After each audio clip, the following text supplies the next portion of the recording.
श्री राम जय जय राम,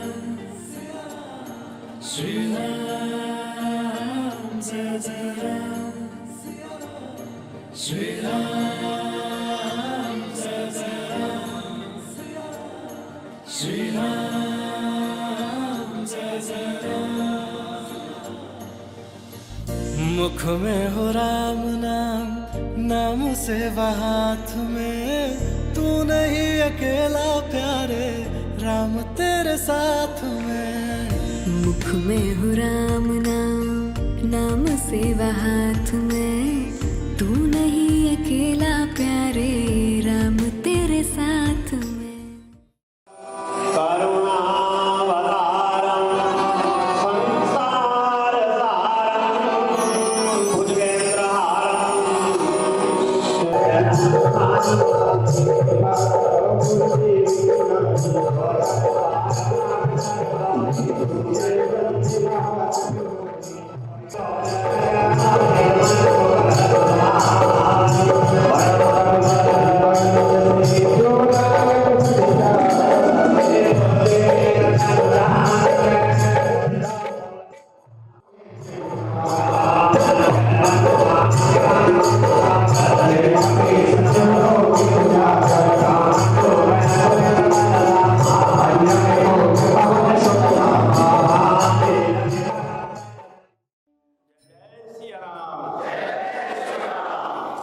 उदासीन चेहरे थोड़ी देर के लिए खिलखिला जाए तो बहुत अच्छा होगा, हनुमान जी भी प्रसन्न हो जाएंगे।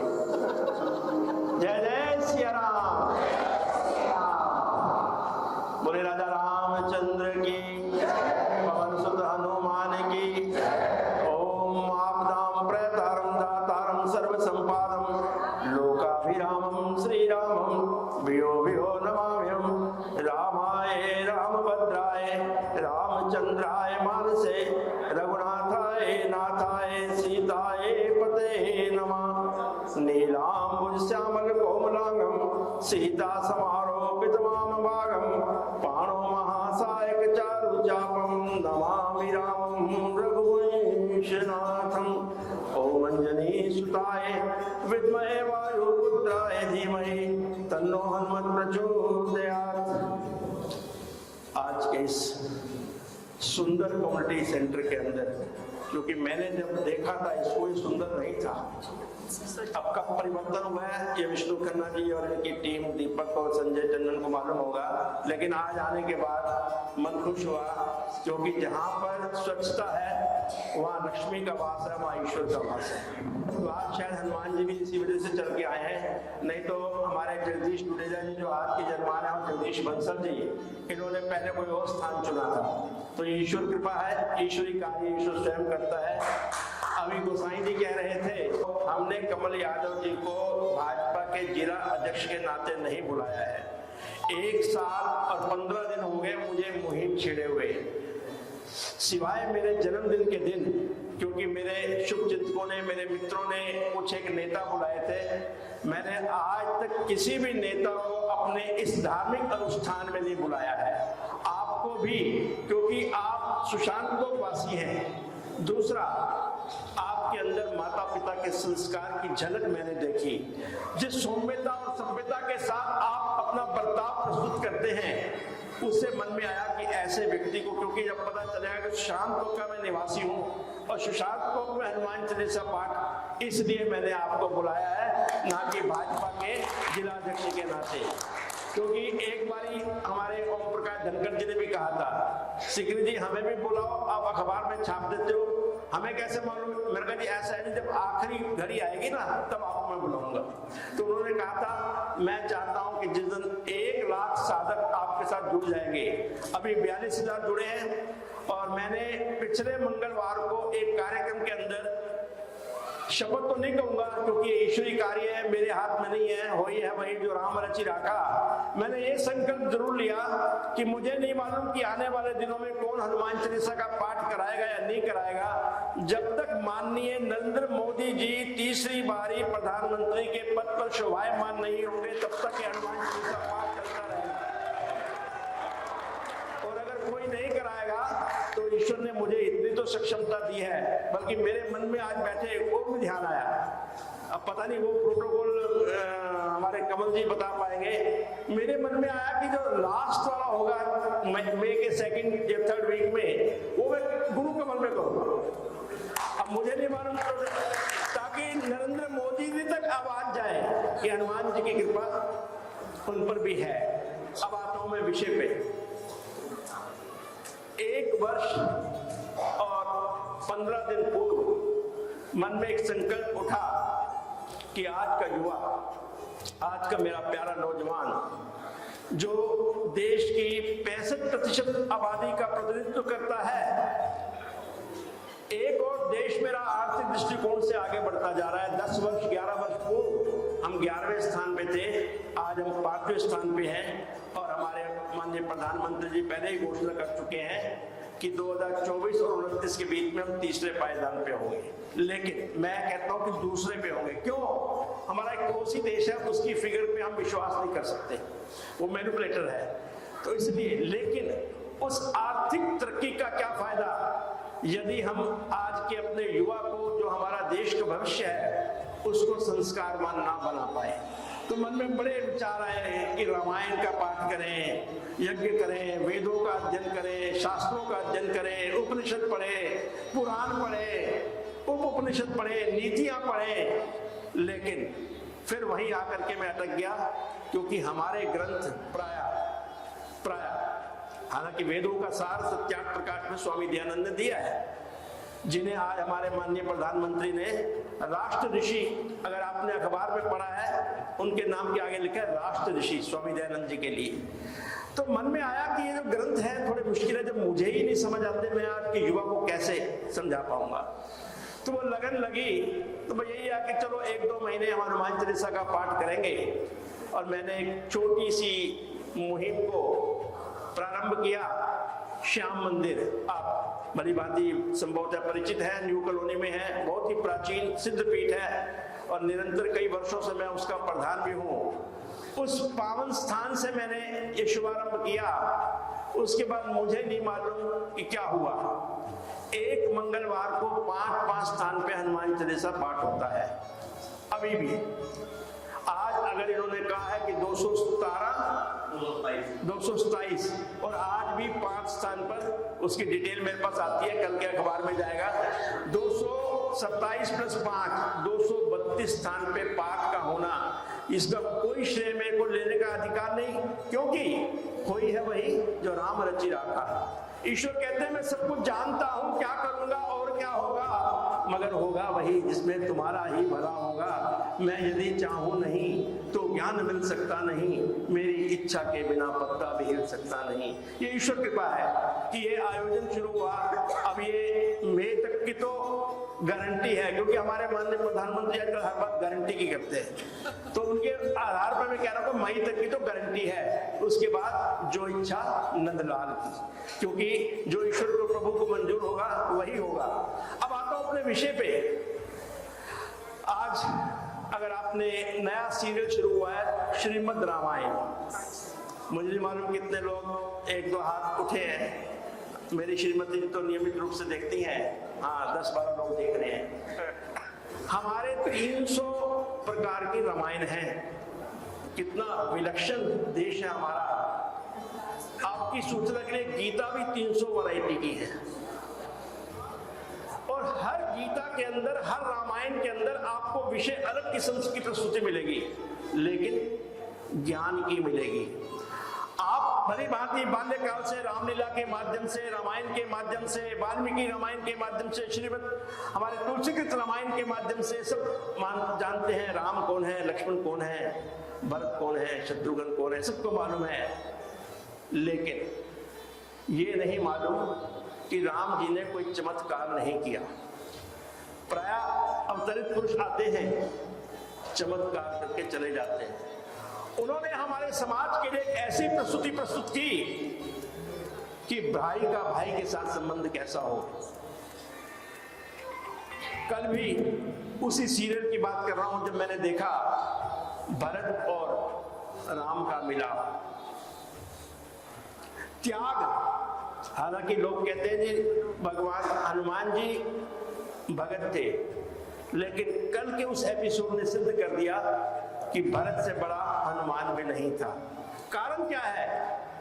भरत का समर्पण बाल्यकाल से था। हनुमान जी श्री राम के सानिध्य में कब आए? युवावस्था में, जब वनवास में थे, और निरंतर सेवा की हनुमान जी ने। फिर हनुमान चालीसा में क्या आता है? अंतकाल रघुवरपुर जाई, जहां जन्म हरि भगत कहाई। उनको हरि भगत का दर्जा कब मिला? अंतकाल में। लेकिन भरत बाल्यकाल से समर्पण का। जिस व्यक्ति को राज मिल चुका हो, जिस व्यक्ति को उसकी मां के कारण सब कुछ मिल चुका हो, वो व्यक्ति नंदीग्राम के अंदर पृथ्वी में खड्डा खोद करके उसमें सोए, क्योंकि मेरा जो राम है वो पृथ्वी पर सोता है, तो मुझे उनसे नीचे सोना है। और राजकाज नंदीग्राम से करना, इससे बड़ा त्याग जीवन के अंदर संभवतः किसी भाई ने नहीं किया होगा। तो भाई के भाई का प्रेम है, पति पत्नी के संबंध का उसके अंदर ज्वलंत उदाहरण है, मां और पुत्र का है। जब वापिस आए तो वशिष्ठ जी ने बुलाया, तिलक हुआ। प्रथम तिलक वशिष्ठ मुनि की ना, बड़ी सुंदर चौपाई आती है रामायण में। प्रथम तिलक, क्योंकि वहां विडंबना ये थी कि तिलक कौन करेगा, तो वशिष्ठ उनके गुरु थे। प्रथम तिलक वशिष्ठ मुनि की ना। जब वशिष्ठ ने तिलक कर दिया, राज सिंहासन मिल गया, उसके बाद वशिष्ठ ने बुलाया चारों भाइयों को कि मैंने आज तक आपकी कभी भी परीक्षा नहीं ली। आज क्योंकि आप राजा बन गए हैं, आपकी चारों की परीक्षा की घड़ी है। और सबसे पहले देखा उन्होंने, प्रातः उठ करके, प्रातःकाल उठी रघुनाथा, मात पिता गुरु नावई माथा। देखा कि ये पहली कक्षा में पास हो गए बच्चे कि उठ करके इन्होंने माता, क्योंकि माता जननी है, माता फिर का पिता, मात पिता गुरु, तीसरे नंबर पे गुरु को प्रणाम किया। क्यों? क्योंकि माता जननी है और माता ही बाल्यकाल से संस्कार अंकुरित करती है अपनी संतान के अंदर, और पिता उसका साधन है। उस जीव का इस संसार में आने के लिए साधन पिता है, इसलिए पिता को दूसरे नंबर पे प्रणाम किया। क्योंकि गुरु जो है वो बाद में मिले, प्राय 5-6 साल के बाद हम गुरु की शरण में जाते हैं। हमारे योगीराज भगवान कृष्ण तो युवावस्था में स्कूल में गए थे, उनका बाल्यकाल सब जंगलों में बीता। तो बुलाया सबसे पहले शत्रुघ्न को। शत्रुघ्न के पास सेनापति का काम था, बहुत ही अच्छा योद्धा था। बोले शत्रुघ्न बताओ सबसे शक्तिशाली क्या है? उसने कहा भगवान गुरुदेव, वीरता से बड़ा शक्तिशाली कोई नहीं है। जिस राज्य की सीमा के अंदर सेनापति और उसकी सेना वीरता के साथ खड़ी है, उससे बड़ा वीर कोई नहीं है, वो वीरता है। लक्ष्मण को बुलाया गया। लक्ष्मण ने कहा, यद्यपि लक्ष्मण ने अपने यौवन काल में कभी मां सीता की शक्ल नहीं देखी थी, उसने क्या जवाब दिया? मेरी मां सीता जैसा कोई नहीं है। शक्ल नहीं देखी। जब सीता हरण हुआ उस समय मां सीता ने ऊपर से अपने आभूषण फेंके, जो बाद में सुग्रीव ने उठाए। और जब सुग्रीव और राम का मिलन होता है जंगल के अंदर, अरण्य कांड के अंदर आता है ये, या किष्किंधा कांड के अंदर, किष्किंधा कांड में आता है, तो उसमें क्या बोलते हैं? सुग्रीव कहता है जी एक ऊपर से जहाज जा रहा था, पुष्पक विमान, उसमें एक महिला रोती हुई जा रही थी, उसने ये आभूषण फेंके। तो भगवान राम ने जब वो आभूषण खोले तो बोलते लक्ष्मण देखो क्या तुम्हारी भाभी के हैं।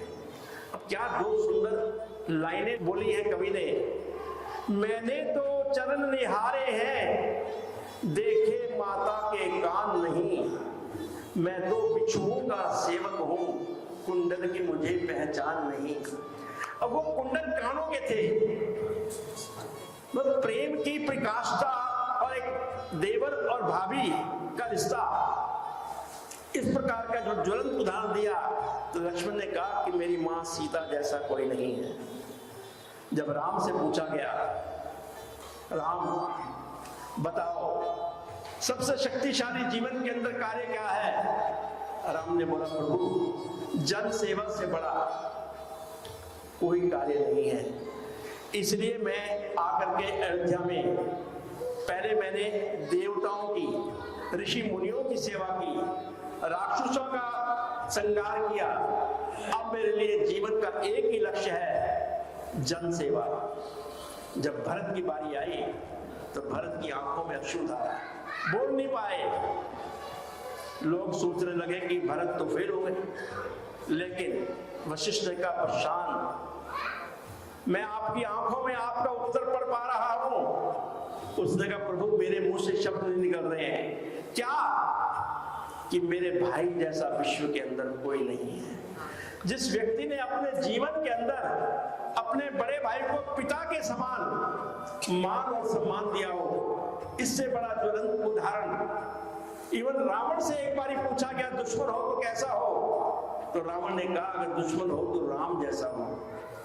हालांकि राम कई हैं, सीता के राम हैं, सुमित्रा के राम हैं, कौशल्या के राम हैं, दशरथ के राम हैं, सुमंत के राम हैं, भरत के हैं, राम के हैं, लक्ष्मण के हैं, तेरे हैं, मेरे हैं। लेकिन वास्तविक राम कौन सा है? राम रमयति, जो सब में रमा है। राम शब्द जो है संस्कृति दो धातु से बना है, रम और घम।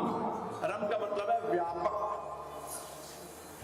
जो, और घम का मतलब है पूरे संसार के अंदर जो बसा हुआ है, उसको बोलते हैं राम।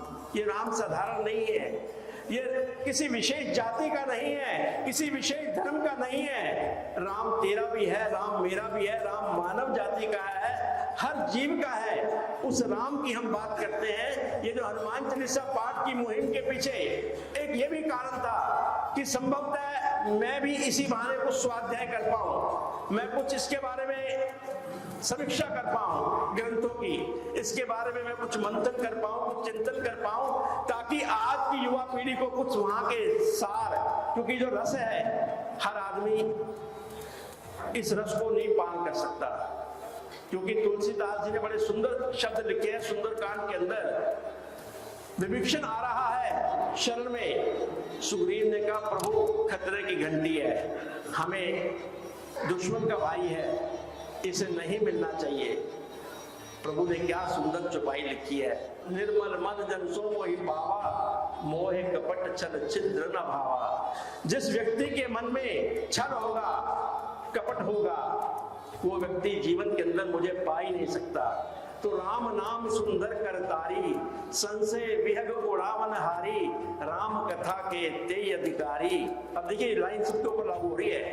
राम कथा के तेय अधिकारी, जिनके सत्संगत अति प्यारी। जिस व्यक्ति को सत्य का संग प्यारा है, वही राम का उचित पात्र बन सकता है। तो इस मुहिम के माध्यम से, क्योंकि आज कुछ समय की परिधि, कुछ समय थोड़ा ज्यादा हो गया, मैं तो आज 40-45 मिनट बोलने के लिए अपने आप को तैयार करके आया था। किसी ने बोला जी हमें सत्संग में नींद क्यों आती है? उसका कारण है आपका पात्र छोटा है और प्रभु का प्रसाद क्वांटम के हिसाब से बहुत ज्यादा है। इसलिए कोशिश की जाए कि जो भी बोले, अब ये आज एक युवा मतलब पीछे यहाँ पर खड़ा है, अब उसने सवाल किया जी पंचमुखी हनुमान क्यों है? मुझे विश्वास है कि कम से कम 90% लोगों को नहीं पता होगा कि पंचमुखी हनुमान क्यों है। हमारे ग्रंथों के अंदर बहुत रहस्य है, लेकिन दुर्भाग्य की बात है कि आज का युवा जिज्ञासु तो है, लेकिन उसको कोई उत्तर देने वाला नहीं है। जब ये अंतिम बात कह के अपनी वाणी को विश्राम दूंगा, रावण के एक पुत्र था अहिरावण, आपने सुना होगा। उसका जन्म ऐसे ग्रह में हुआ था, किसी ज्योतिष ने कहा कि यदि आपके साथ रहेगा तो आप बचेंगे नहीं, इसे दूर रखो। जब बच्चा बड़ा हुआ, रावण ने पाताल लोक का उसको राजा बना दिया। वो देवी का उपासक था, खूब साधना करता था, खूब आराधना करता था, खूब प्रार्थना करता था, यज्ञ करता, देवी प्रसन्न रहती थी। देवी ने उसे कहा था तुम्हें कोई नहीं मार सकता, इस महल के 5 द्वार हैं, यदि कोई व्यक्ति एक ही समय में 5 द्वार पे जल रहे दीपक को बुझा सकेगा, वही व्यक्ति तुम्हें मार पाएगा। अब देवी के उपासक तो वो हैं, लेकिन हनुमान जी अपने प्यारे राम के उपासक हैं। उन्हें मालूम था, उन्होंने अपने ही रूप में 5 रूप लिए। देखिएगा, एक तो है वानर रूप जो आप जानते हैं, एक है नरसिंह भगवान का रूप, उधर से दूसरा देखेंगे, एक है गरुड़ का रूप, इधर है वराह, मतलब जिसको हम अपनी देसी भाषा में सूअर कहते हैं, क्योंकि उन्होंने भी हमारे विष्णु ने एक अवतार वो भी लिया है। तो 5 रूप एक टाइम में लेकर के उन दियों को 5 को एक टाइम में जला करके उसका वध करना और राम और लक्ष्मण को बाहर लाना। कहते हैं हमारे ईश्वर कौन है? राम। लेकिन राम को भी हनुमान की जरूरत हुई। लक्ष्मण मूर्छित हुए, वहां से युद्ध के मैदान से उठाने के लिए भी हनुमान जी की जरूरत हुई। वैदराज को बुलाने के लिए हनुमान की जरूरत हुई। बूटी लाने के लिए हनुमान जी की जरूरत हुई। भगवान राम को भी अहिरावण से, चंगुल से बचाने के लिए हनुमान जी की जरूरत हुई। कहने का मतलब है कि प्रभु की लीला बड़ी अद्भुत है, बड़ी विलक्षण है। हमें अपने ग्रंथों में विश्वास करना होगा, लेकिन आज के युवा को आपको संतुष्ट भी करना होगा कि उसके मन में क्या जिज्ञासा है। ग्रंथ बहुत है, 6 शास्त्र है, 4 वेद है, 18 पुराण है, 108 उपनिषद है, 108 उपनिषद है, कितनी नीतियां हैं, अनगिनत, और बहुत सारे ग्रंथों के नाम हमें मालूम भी नहीं है। लेकिन यदि एक ग्रंथ के सार को भी हमने अपने युवा तक पहुंचा दिया, जैसे स्वामी दयानंद, आज स्वामी दयानंद जी का प्रकाश उत्सव है जी, आज हाँ प्रकाश उत्सव उसी जन्मदिन को कहते हैं। तो कहने का मतलब यह है कि देखो, उन्होंने सब त्याग प्रकाश दिया, वेदों का सार दे दिया। तो आज के जो संत हैं, साधु संत, ऋषि मुनि, योगी, तपस्वी, महात्मा, महापुरुष, इन सबका भी कर्तव्य बन जाता है कि इस प्रकार के सरलीकरण हमारे ग्रंथों को जो समझ नहीं पाता युवा आज का, वो विज्ञान को तो समझता है, ज्ञान को विज्ञान में परिवर्तित कर सकता है, लेकिन इन ग्रंथों के अंदर जो रहस्य है वो हमारा आज का साधु और संत कर सकता है। तो मैं अपना हमारे गोसाई जी का विशेषकर आभार प्रकट करता हूं कि निरंतर 1 साल और 15 दिन एक भी हनुमान चालीसा पाठ छूटा नहीं है, और सारी गायकी इन्हीं की है संगीतमय तरीके से। और हमारे बीच में कुछ एक गणमान्य व्यक्ति हैं, आज हम बहुत सौभाग्यशाली हैं कि हमारे बीच में एक हमारे राष्ट्र के ऐसे पूत जिनका वंदन किया जाए, जिनके चरण धो के पिए जाएं, वो भी कम है। वो पूत हमारे बीच में नहीं है, लेकिन सूक्ष्म रूप में जरूर होंगे। उनका नाम था श्री लाल बहादुर शास्त्री। उनके पुत्र, बड़े पुत्र सुनील शास्त्री जी हमारे बीच में हैं। आप सौभाग्यशाली हैं जिन्होंने अपने पिता को तो दिया राष्ट्र के लिए, खुद भी राष्ट्र सेवा में लगे रहे, राज्यसभा से सदस्य रहे हैं। और हमारे बीच में कमल यादव जी, अभी आपका परिचय हुआ। अब हमारे गोसाई जी कह रहे थे जी, कर्मठ, युवा, जुझारू, ये शब्द प्राय राजनीति के लिए इस्तेमाल होते हैं, लेकिन मैंने इस व्यक्ति के अंदर कुछ अलग देखा। 1 सप्ताह के अंदर मैंने इन्हें 2 कार्यक्रम में बुलाया है। अभी हमारे धर्मेंद्र बजाज जी अगले सप्ताह एक मेडिकल हेल्थ चेकअप, क्योंकि जिस व्यक्ति के अंदर राष्ट्र के प्रति वास्तव में सेवा का भाव है, दिखावा नहीं है, सौम्यता भी है, सभ्यता भी है, संस्कारवान युवा है, जब किसी से बड़ों से बात करता है तो उसकी मुस्कुराहट से, उसके लहजे से पता चल जाता है कि इस बाग का जो माली है, इनके माता पिता कैसे होंगे। इसलिए मैंने बुलाया है। तो आप बहुत भाग्यशाली हैं कि आज हनुमान जी के दरबार में हमारे बीच में हमारा बच्चा अनिल यादव भी है। आरती आई है, आरती को भी आना चाहिए था। अब एक बच्चे ने पूछा जी आरती का अभिप्राय क्या है? किसी को मालूम है आरती का अभिप्राय क्या है? एक संस्कृत का शब्द आर्तिक, आर्तिक का मतलब संकट, कष्ट। जिस विधि को करने से कष्ट का निवारण हो जाए उसे आरती कहते हैं। ये भी हमारे बच्चों को नहीं पता। एक बच्चा पूछता है प्रसाद, पा से कहते हैं प्रभु, सा से कहते हैं साक्षात, दा से कहते हैं दर्शन। जिसको पाने से साक्षात प्रभु के दर्शन हो जाए वो प्रसाद है। बाकी कहते हैं मैंने प्रसाद खाया नहीं जाता, प्रसाद पाया जाता है, भोजन खाया जाता है।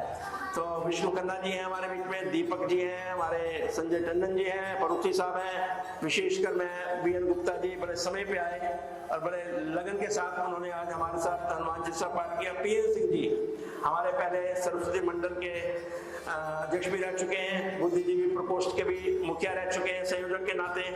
सुभाष अरोड़ा जी, देखो आज कहाँ से लोग आए हैं, 50 लोग तो यहाँ के एरिया से नहीं, दूर दूर से आए हैं। प्रमोद जी जैसे बाहर से आए हैं। 14 मेरे लिए भारी है। हमारे बीच में मेरे श्रीमती जी के बड़े भाई साहब रमेश तिरंजा जी हैं, मेरे बड़े भाई साहब अशोक सीकरी जी भी आए हुए हैं। उदयपुर में एक बजरंग धाम हनुमान जी का बहुत ही भव्य और दिव्य मंदिर बन रहा है और वहां पर 11 मुखी 84 फुट ऊंचे हनुमान जी के विग्रह की स्थापना हो रही है और जो गदा है हनुमान जी की उसका वजन है 1000 किलो और उस गदा को पूरे भारत के अंदर भ्रमण के माध्यम से लोग दर्शन करेंगे और विद्यार्थी जी आश्वासन दे रहे हैं कि गुरुग्राम के अंदर भी वो गदा आएगी। आज से 6 महीने पूर्व एक पाठ में आए थे, इन्होंने अपील की थी हर आदमी ने अपनी श्रद्धा के अनुसार, किसी ने 100 रुपए, किसी ने 500 रुपए, तो लगभग 10,000 रुपए की राशि इकट्ठी हुई थी। इनकी इच्छा ये है कि आज वैसे मैं बता दूं ये जो हमारे पैसे इकट्ठे होते हैं ये किसी व्यक्ति को नहीं जाते, एक सामाजिक संस्था को जाते थे, लेकिन आज जितने भी होंगे 8-10 हजार होते हैं वो भी आपको इस निमित्त मिलेंगे। लेकिन मेरी आपसे प्रार्थना ये है कि चाहे 50 रुपए से 100 रुपए आप चुपचाप आकर के स्टेज पे रख जाना, हम इनको देंगे। एक इस आयु में मेहनत कर रहे हैं, लगन से लगे, मुझे भी इन्होंने अपील भेजी है अलग से, वो मैं राशि क्योंकि अपना प्रचार नहीं करना चाहिए कि भाई क्या मैं दूंगा, लेकिन मेरी सभी से प्रार्थना है कि इस निमित्त, क्योंकि जो हमारी भारतीय संस्कृति है, हमारे पर्व हैं, हमारे त्योहार हैं, उनके लिए जो भी व्यक्ति काम करता है हमें उसका सहयोग करना चाहिए क्योंकि अपना श्रम दे रहे हैं। तो आप भाव से, कोई 100 रुपए दे सकता है, कोई 500 दे सकता है, कोई 1000 दे सकता है, जो भी मन में आए। नहीं दे सकता है कम से कम अपने मुस्कुराहट ही दे देना, भाई चलो मेरी तरफ से हनुमान जी को मुस्कुराहट ही दे देना, तो सब दे के जाना। इन्हीं शब्दों के साथ मैं अपनी वाणी को विश्राम देता हूँ। सबसे पहले मैं दिल की गहराइयों से आदरणीय सीकरी जी का आभार व्यक्त करता हूँ कि इतने सुंदर आयोजन के अंदर मुझे आज पहुंचने का मौका दिया। सोशल मीडिया के माध्यम से और ट्विटर, फेसबुक और व्हाट्सएप के माध्यम से मैं इनके कार्यक्रम समय समय पर हर हफ्ते जो कार्यक्रम होते हैं उनको देखता रहता हूँ। और जैसा कि अभी साहब ने बताया, पिछले दिनों ही हमारी कार्यालय के अंदर इस विषय के ऊपर चर्चा हुई और सीकरी साहब ने बताया कि सुशांतों के अंदर कार्यक्रम हो रहा है, तो मैंने कहा कि निश्चित रूप से इस मंगलवार को जो भी आप समय रहेगा मैं निश्चित रूप से आप लोगों के बीच में रहूंगा। साथियों, सीकरी जी के बारे में हम सब जानते हैं किस प्रकार से वो समाज के अंदर काम कर रहे हैं और अभी हनुमान चालीसा के अंदर पढ़ रहे, हम जब गा रहे थे तो उसमें पंक्ति आते सूक्ष्म रूप रहे सिंह दिखावा विकट रूप रहे लंक जरा। तो सीकरी जी का जो रूप हम देख रहे हैं तो सूक्ष्म रूप देख रहे हैं, इनका विकट रूप बहुत बड़ा रूप है, समाज के अंदर भी, सरकार के अंदर भी, और जो समाज के लिए जो एक कर रहे हैं तो ये बहुत बार उनके साथ बैठ के चर्चा होती है समाज के अंदर पूरे देश भर में जो काम कर रहे हैं। CSR का जो काम है माननीय मुख्यमंत्री जी ने सीकरी जी को दे रखा है और इतने सिस्टमेटिक इस देश के अंदर मैंने शायद कोई व्यक्ति देखा है। अभी पिछले दिनों में घर पर ही बैठा था तो इन्होंने कहा मुख्यमंत्री जी आ रहे हैं, मेरी उनसे थोड़ी देर की मुलाकात है, तो इन्होंने अपना का आईपैड निकाला और उस आईपैड के अंदर सारी चीजें पॉइंट टू पॉइंट, शायद मैं मुख्यमंत्री से मिलता हूँ तो भी मैं भी दिमाग में रखता हूँ, कुछ चीजें रह जाती हैं, कुछ डिस्कस करके आता हूँ, लेकिन एक एक चीज इन्होंने बिंदुवार लिख रखी थी। ऐसा सिस्टमेटिक आदमी मैंने अपने जीवन में नहीं देखा। सबसे पहले निश्चित रूप से समाज के अंदर काम कर रहे हैं, राजनीतिक इच्छा राजनीतिक पार्टी के अंदर है, तो निश्चित रूप से महत्वाकांक्षी तो हो सकते हैं, अति अति महत्वाकांक्षी नहीं है, इतना मैं तो आपको महत्वाकांक्षी तो बहुत लोग होते हैं, लेकिन अति महत्वाकांक्षी बिल्कुल भी नहीं है। इनका पहला उद्देश्य है तो समाज सेवा ही है। मैंने इनको अपने आंखों से देखा है, इनको काम करते हुए देखा है, समाज में बहुत अच्छे अच्छे कार्य करते देखा है। रही बात सुशांतों की, सुशांतों का व्यापार है, सुशांतों सी ब्लॉक में मैं रहता हूँ, बहुत से साथी नहीं जानते होंगे, लेकिन मदर के पीछे ही मेरा घर है सी ब्लॉक में, और आप सब लोगों से बहुत से ऐसे साथी हैं बैठे हैं, आप सबसे मिलना भी रहता है। भारतीय जनता पार्टी के अंदर वर्षों से काम कर रहे हैं, जिम्मेवारी है, आज जिला अध्यक्ष की जिम्मेवारी है, लेकिन मैं भी आप लोगों के बीच में एक साधक के रूप में, एक भक्त के रूप में ही आप लोगों के बीच में आया हूँ। और निश्चित रूप से जब जब समय मिलेगा आदरणीय सिंह जी का व्हाट्सएप पेपर आता है आपके बीच में, प्रोग्राम में आता रहूंगा। आप सबने यहाँ पहुंचकर मैं पहुंचा हूँ, मान सम्मान किया, उसके लिए भी मैं दिल की गहराई से आपका अभिनंदन करता हूँ। आप सबका पुनः हार्दिक धन्यवाद, आभार। आप लोग पहुंचे हैं और एक बार जोर से जय घोष लगाएंगे, जय श्री राम, जय जय श्री राम।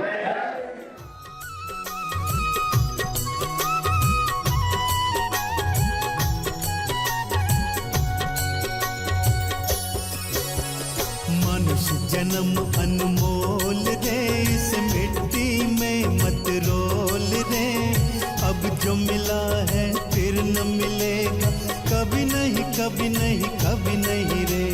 मनुष्य जन्म अनमोल रे, इस मिट्टी में मत रोल रे, अब जो मिला है फिर न मिलेगा, कभी नहीं कभी नहीं कभी नहीं रे।